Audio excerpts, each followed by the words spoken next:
भगवान श्री कृष्ण जी कहते हैं, हम जो हैं उसे देखते हैं और जो देखते हैं हम वही हैं। मनुष्य अपने विश्वास से बनता है, जैसा वह विश्वास करता है वैसा ही वह हो जाता है। मन उन लोगों के लिए शत्रु की तरह कार्य करता है जो इसे नियंत्रित नहीं करते। जिसके पास कोई लगाव नहीं है वह वास्तव में दूसरों से प्यार कर सकता है, क्योंकि उसका जीवन शुद्ध और दिव्य है।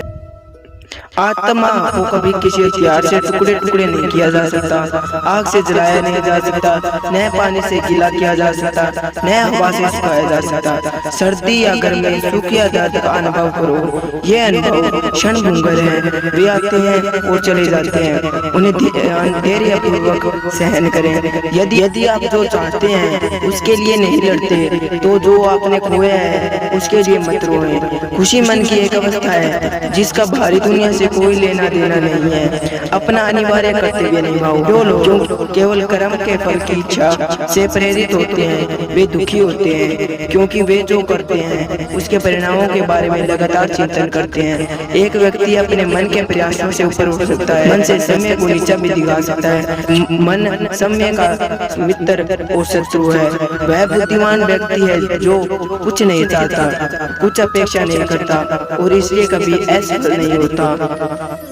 मनुष्य अपने विश्वास से बनता है, जैसा वह विश्वास करता है वैसा ही वह होता है। जो कुछ भी हुआ अच्छे के लिए हुआ, जो भी हो रहा है अच्छे के लिए होगा, जो होगा अच्छे के लिए ही होगा। परिवर्तन ब्रह्मांड का नियम है। आप एक पल में करोड़पति या कंगाल हो सकते हैं। कर्म का फल व्यक्ति को उसी तरह ढूंढ लेता है जैसे कोई बछड़ा सैकड़ों गायों के बीच अपनी माँ को ढूंढ लेता है। मैं सभी जीवों में विद्यमान हूँ। श्री कृष्ण जी कहते हैं, मैं सभी जीवों में विद्यमान हूँ। मैं चिंटी में भी विद्यमान हूँ और हाथी में भी विद्यमान हूँ।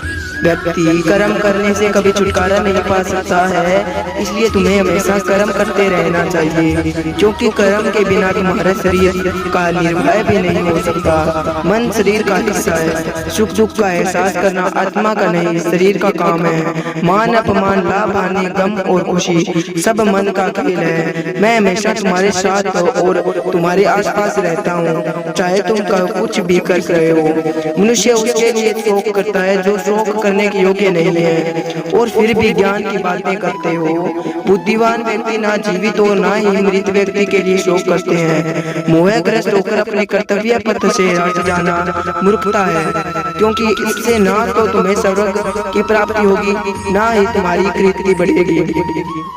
निर्बलता अवश्य ईश्वर देता है, परंतु मर्यादा मनुष्य का मन खुद निर्माण करता है। विषयों का चिंतन करने से विषयों की आसक्ति होती है, आसक्ति से इच्छा उत्पन्न होती है और इच्छा से क्रोध होता है, क्रोध से सम्मोहन और अविवेक उत्पन्न होता है। अमीर बनने के लिए एक एक क्षण संग्रह करना पड़ता है, किंतु अमर बनने के लिए एक एक कण बांटना पड़ता है। जन्म लेने वाले के लिए मृत्यु उतनी निश्चित है जितना कि मृत होने वाले के लिए जन्म लेना। इसलिए जो अपरिवाह है उस पर शोक मत करो। क्रोध से भ्रम पैदा होता है, भ्रम से बुद्धि व्यग्र होती है, जो और जब बुद्धि व्यग्र होती है तब तर्क नष्ट हो जाता है। जब तर्क नष्ट होता है तब व्यक्ति का पतन हो जाता है। धर्म युद्ध में कोई भी व्यक्ति निष्पक्ष नहीं रह सकता। धर्म युद्ध में जो व्यक्ति धर्म के साथ नहीं खड़ा है, इसका अर्थ है वह अधर्म का साथ दे रहा है, वह अधर्म के साथ खड़ा है। अगर कोई मनुष्य हमारे साथ बुरा कर रहा है तो उसे करने दो, यह उसका कर्म है और उसके कर्म का फल उसे जरूर देगा।